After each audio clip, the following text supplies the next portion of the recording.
Center at the Ukraine Media Center begin our working work. Today is the 197th day since the aggression of the Russian Federation. I would like to greet everyone on the occasion of the return of the Ukrainian national flag at the city of Balaklia. This has become a new chapter in the Ukrainian history. Today's agenda is at 12:30. We will be joined by the Deputy Minister for the Culture and Information Policy. We'll be talking about the creative industries and the support by the international world of the Ukrainian media service. We will be also joined by the officers of the people from Geneva office of UNESCO. We'll be talking about the response to the mental health of the Ukrainians in the circumstances of the emergency situations and what the most efficient steps are. I would like to give the floor now to Ivan Fedorov, the city mayor of Melitopol. Welcome, sir. Will you please brief us on the current situation in the city? Welcome. Now, of course, the situation in the city of Melitopol is becoming more depressive and impressive. It's about 200 days that our city has been under the occupation. However, there are a few very important events that have happened. The 1st of September saw the beginning of the educational process, which has started both in the occupied territories and in the free territories. As for the Russian forces, on the 1st of September, they tried to force Ukrainian parents to get their children to school. But today it is clear that now we are into the 9th day of the beginning of the educational war process. It's not about education, it's about brainwashing. The Russian military attends schools and they won't let children out of the school, and the educational process is monitored by the Russian military. The Ukrainian children often hear the bad language by the Russian soldiers. They hear Russian national anthem in the schools. It's not about education. On the other hand, today it is safe to say that about 14,000 children are being schooled in the Ukrainian schools. 14,000 is a figure that is not very easy to understand. If we compare it with the 1st of September last year, then we had 15,400 children, so we have seen a 10% drop. However, since the 1st of September, we see the dynamics that show that the number of school children in the Ukrainian schools are growing. Our special thanks go to the educators, to the teachers, because they have been able to organize such a process under such straining circumstances. The Russia's forces are trying to spoil the educational process. We are under constant DDoS attacks, and our children continue to study online. The other point is the so-called and fake referendum. We have grown to different circumstances when we are being duped. Today we have seen something, the result of which will be seen on the September the 11th. The Russian forces are trying to set up a bogus referendum in the oblast of Zaporizhia, Lugansk, and other Ukrainian regions. We can now safely say that there will be no referendum. A couple of reasons for that, as well as a couple of markers to the following effect. They tried to set up a bogus referendum at the late August. They were going door to door to understand what's going on among the civilian population and what kind of support they could count on from the Ukrainian civilians. Now they have seen that less than 10% of the Ukrainians have agreed to participate in the bogus referendum. They have given up that idea. Now what they are talking about is that there will be some kind of sociological survey. So something that had happened previously in the Crimea will not take place in the occupied territories. We know for sure that this bogus event has been postponed for a couple of months, which means forever. Another point I would like to talk about is the social situation, including a couple of effects. It's been fourth day that we cannot afford to deliver humanitarian aid and first aid needs for people because the enemy will not allow the loads to go through the checkpoint at Vasilievka, meaning that the Russian forces have not brought not a single box of medicines to our hospitals, including those patients that need insulin and so on. We have some reserves for a couple of weeks to run, but barring international help or any signs of a common sense from the enemy, these people with chronic diseases will start dying. Another point is the communal services. It's for a couple of months now that there is no gas that is provided to people. People don't get the hot running water. And it seems that in about a month's time we will have the beginning of the heating period. At the city of Orikhiv, where the intensive hostilities are taking place, there is a break in the supply line. It is impossible to repair the lines. The occupying forces have begun to set up some gas line, and it is clear that they will not cope with that before the cold period begins. So one thing is for sure, that we are seeing the people, Ukrainians, are leaving the occupied territories. It's for the second month running that the Russians are controlling the nuclear power plants in our territories. That leads to the absence of mobile connection, internet, or running water. Yesterday we saw another blackout in the Zaporizhia region. As the result, the citizens didn't have any access to communications or water supplies. Once again, it makes our people to leave the temporarily occupied territories in the Zaporizhia region. In general, the situation can be described as dangerous. Not a single person can be safe or insured of the safety. We can clearly see that the financial circulation of the hryvnia is being restricted. Today, people are without their jobs, without their money, without safety. Mr. City Mayor, I would like to begin the question session with the issue of the Melitopol school and the school children. In your estimates, how many school children were forced to go to the Russian-run schools? In media sphere, out of 22 schools, 15 have begun working, but in reality, 6 or 7 schools are working. As for the number of school children, the following dynamics can be singled out. Since the 1st of September, there were a couple of thousands of school children, and some classes had only 1 or 2 school children, and a school enrollment was not higher than 50 school children.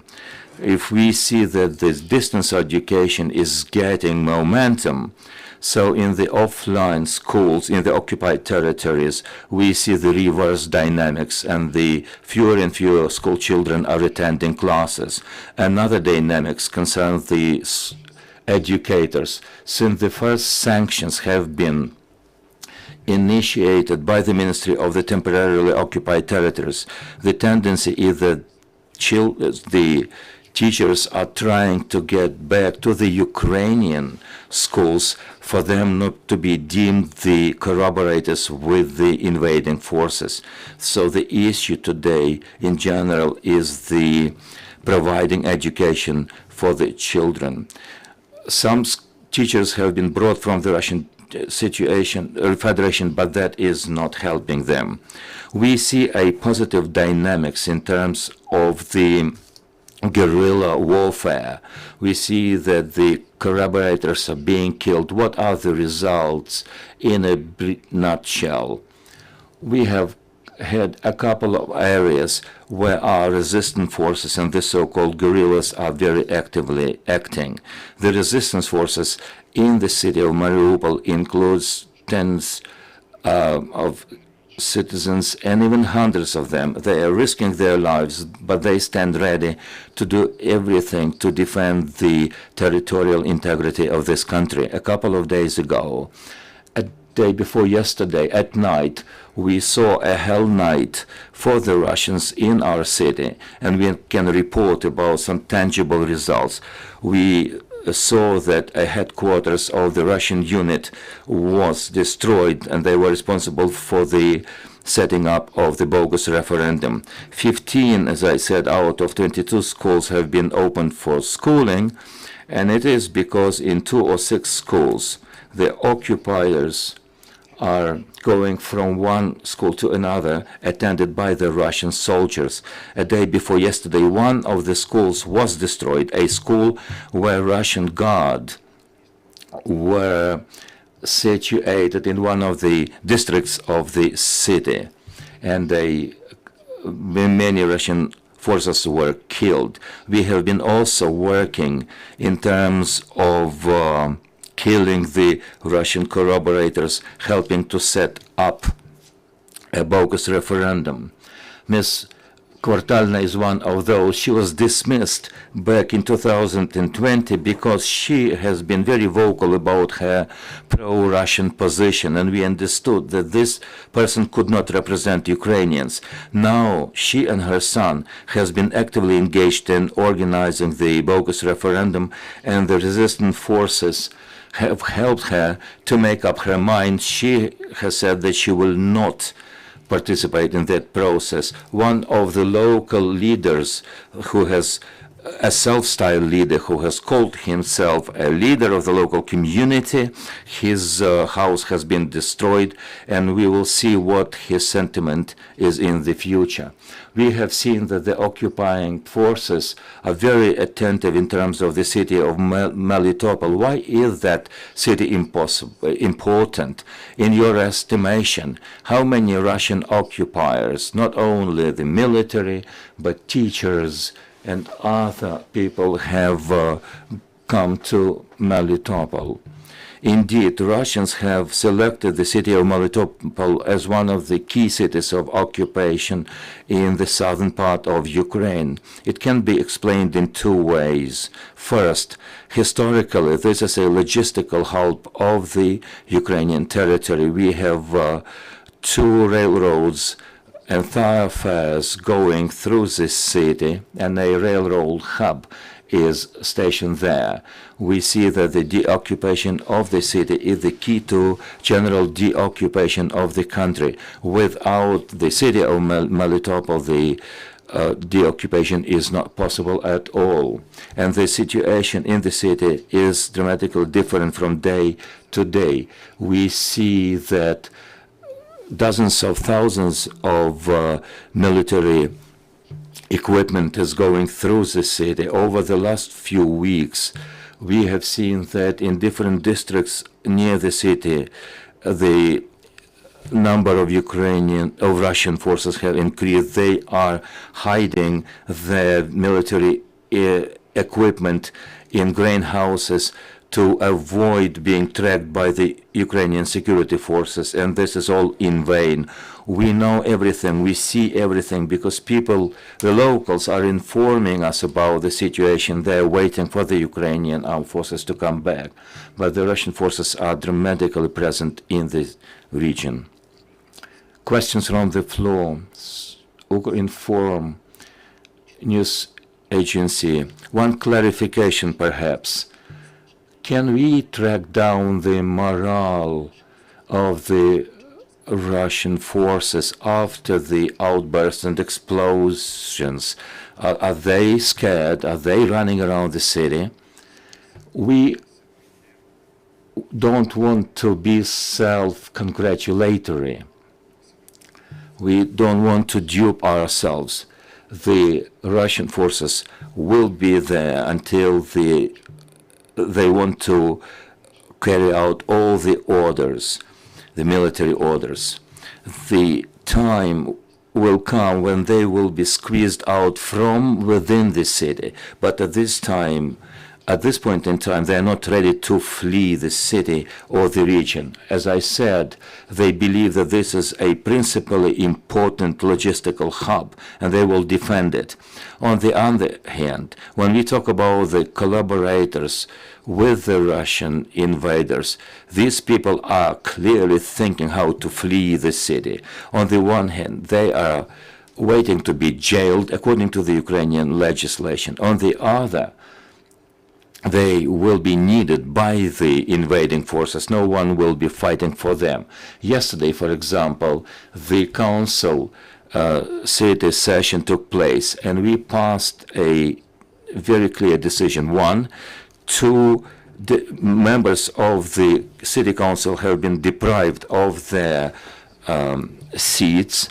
They have been collaborating with the Russians. And secondly, we passed a decision to the effect that the Melitopol City Council and the Executive Council will turn to the Ukrainian authorities to make sure to arrest the assets of the collaborators in the territory of Melitopol, leading to the situation when the Ukrainian authorities are restored, they will not be able to reinstitute their assets, to give the property there under the authority of their brothers or sisters or their relatives. But we want to make sure that they have no chance to avoid responsibility and get away with murder.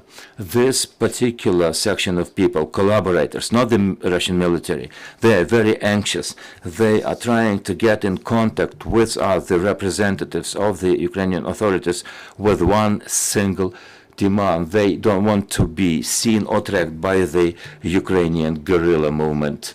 Another clarification. When do you think the first assets arrest will take place? You see, this is a long process. We have seen the first seizures of the assets.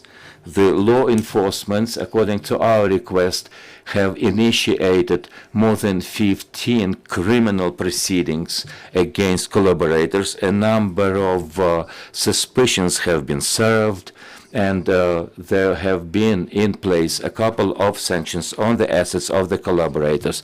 The examples are there, but what we have decided to do is to pass a decision, because the notice of suspicion are served, and people, the collaborators, might believe that they are not being tracked, that we don't know what they're doing, and we will have an ultimate list of all the collaborators, and all their assets will be seized. This will be a mass process. The teachers who have gone to schools to educate our children under Russian auspices, those who are bookkeepers in the small enterprises working with the Russians, the list will be there, their assets will be freezed and forfeited, both movable and immovable assets. And for these lists, is there a process for, deciding who is a collaborator? Сьогодні в державі Україна прийнято законодавство, що яке In Ukraine, there is a legislation clearly defining the collaborator is. Some people are taking advantage of this. People are saying that the street sweeper is not a collaborator, or is not a collaborator, but the head of the enterprise is not. We are seeing clearly the following: the street sweeper is not a collaborator, but the manager of the Russian collaborating facility is a collaborator. The Ukrainian legislation is clear-cut on that, who is a collaborator, who is not. Our definition of collaborator, believe me, is very easy to come up with. The city of Melitopol is not that big. We have good neighbors, we have bad neighbors. Once we have set up an anonymous email account where we are asking people to provide information. Sometimes that information is not collaborated, but it's easy to check up that kind of information. We have our people in among the locals to check that up. For me, it's easy to talk about teachers. Those teachers who have not joined invading forces and teachers who have fled the city. They know for sure who of their colleagues is working, who is not. These facts are well known, and not a single person who is collaborating with the occupying forces will not be able to hide from the Ukrainian legislation. Another question is whether the locals in the Melitopol city can hear the voice of the Ukrainian authorities. Of course, over the last 4 months, this process is more complicated and complex. Today, there's a single entry to the Ukrainian mass media only through smartphones, internet, and your computer. This is massively difficult. Older generation who are not very in the know how to use the VPN, what to switch off. Not only Telegram is being downloaded, then there is a mobile connection disruption. Situation is difficult, especially for the older people. They seem not to be able to hear to the news from the state of Ukraine. As an example, we have launched an initiative by our team to set up a social aid in the territory of the city of Zaporizhia, helping those who have found themselves in that city coming from Melitopol to have their documents set up. And what we see is that 30% of people leaving Mariupol are in the know that such a center in the Zaporizhia city exists. So it is clear that up to 30% of the dwellers of Melitopol understand what's going on in the media space of Ukraine. But this is one of our main challenges. We want to communicate to the people staying in the occupied territories. We want to provide them with an unbiased information. The enemy is set on saying that the Ukrainian forces will never come back. You have been let down. You have been failed. The Russia is here to stay. Our challenge is otherwise. We want to get in contact with them, seeking for the relatives, the neighbors of those who have stayed in the occupied territories. We want to write to them, call them, and I am thankful to Ukrainian artists and players who are wearing Ukrainian T-shirts, talking to the people in the occupied territories. Believe me, this is massively important. This is a fresh air for those people in the occupied territories. Do you have an available plan of action, an algorithm of what you're going to do to deoccupy? All our hopes are pinned on the heroism of the Ukrainian armed forces and the Ukrainian leadership. Believe me, everything that will depend upon us, the local authorities. We will live up to that in a most qualitative way. One of our major challenges is to get people who have left the city back to their native town. This is our priorities for the future actions. Thank you very much for your time and for joining us. We believe in the Ukrainian armed forces, and we do everything we can to secure victory. Thank you, friends. Next briefing will take place at 11:30. Stay tuned.